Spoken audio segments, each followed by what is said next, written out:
ஆமா போது ஊர்ல சாமிக்கு பொங்கல் எப்படி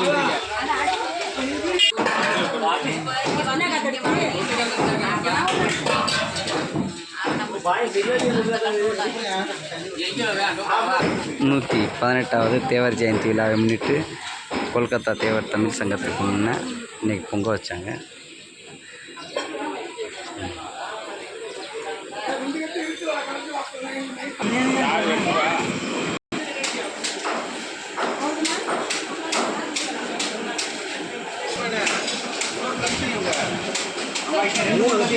இது வந்து ரெட்டை பொங்க அந்த சங்கத்தில் வச்சுருக்காங்க.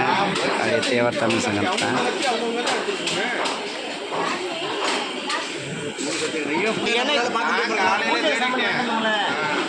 மேலையில போட்டாங்களா சாமி போடுறது